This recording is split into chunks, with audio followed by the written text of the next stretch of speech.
Hey, what's up everyone? In today's video, I'll be going over an extremely strong build that'll make you feel like an in-game boss. Don't forget to subscribe for more weekly content. I also have a Discord set up for anyone looking for more people to play with. The link to that and other Elden Ring related videos will be in the description down below. Now, let's dive into the build, starting off with the weapons you'll need. Your primary weapon will be a colossal sword, which we are going to use for close combat.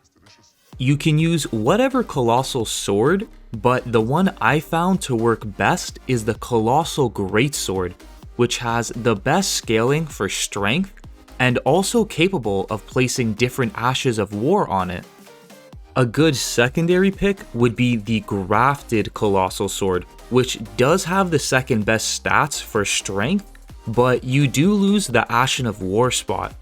Just a backup suggestion. There's two reasons I went with the Colossal Greatswords, mainly because the stat requirements go hand in hand with our other weapon, and also just how strong they are. I made a video on why they're so strong, if you want to check that out afterwards. Now let's move on to our secondary weapon. In our other hand, we're going to be using the Erdtree Great Shield for not only defense, but mainly for offense. The shield stats are really good for defense, being able to block physical attacks with ease, giving you a chance of counterattacking enemies without taking damage. For offense, it has a special weapon attack which absorbs magic attacks and sends a holy blast right back at its attacker. With PvP fights, a lot of people like to use the Moonlight Sword attack, or just magic attacks in general. Using this shield's special attack can reflect those attacks right back at the user, dealing a crazy amount of damage. The best part about it is it only uses stamina and not mana.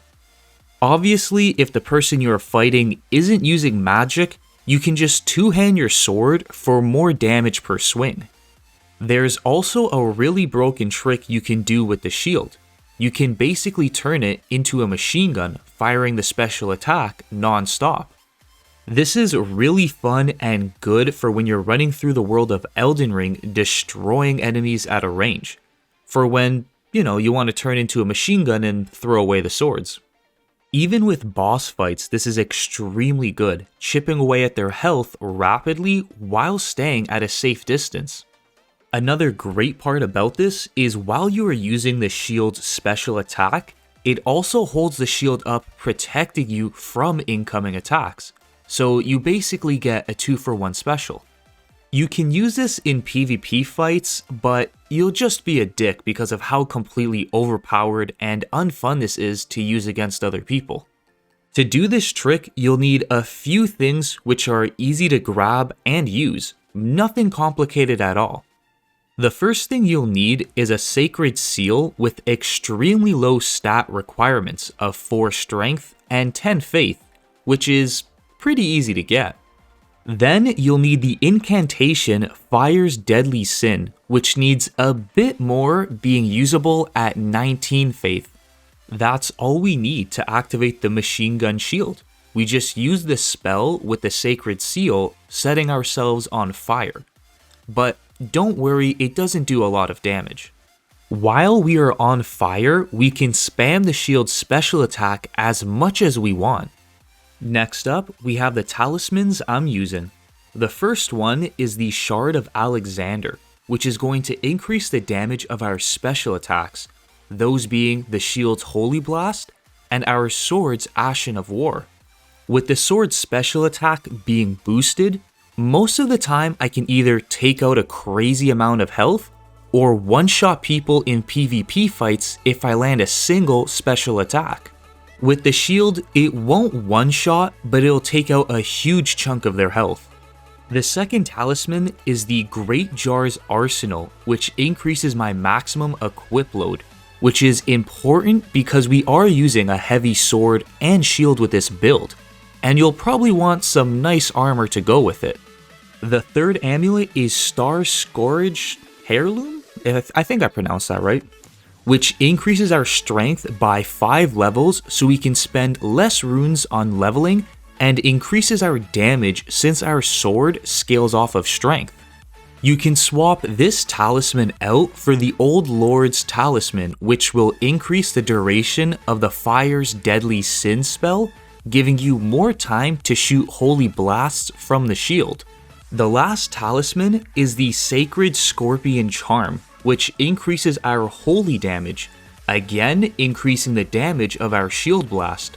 Also, you can coat your weapon with holy grease to do way more damage in addition to everything else. It costs more money or an Ashen of War spot, but you will get more damage.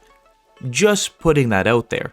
You don't need these talismans for the build to work, but they do help out quite a bit. The last thing I want to mention before the stat requirements needed for all of this is the Flask of Wondrous PHYSICK. The best tiers to use for this are the Holy Shrouding, which increases holy damage, that being our shield special attack, and Crimson Burst. This heals us over time, which would cancel the damaging effect of the spell Fire's Deadly Sin. Another way to cancel out the damage would be using the incantation Bestial Vitality, which does the exact same thing, but costs a little bit of mana instead. Again, not needed, but very helpful. Now I'll go over the bare minimum stats needed for this build to work. You will need a minimum of 31 strength to hold your weapons with one hand, 12 dexterity, 12 faith, and at least a max equip load of 70.9. These are the bare minimum. Obviously, as you level up, you'll be able to put better armor on as well. That's everything for today's video. If you think there's something I could change or add to make this build better, let me know in the comment section down below. I'd also like to give a big thanks to the members of my channel for supporting me on my videos and the future ones to come. Thanks for watching, and I'll see you all in the next one.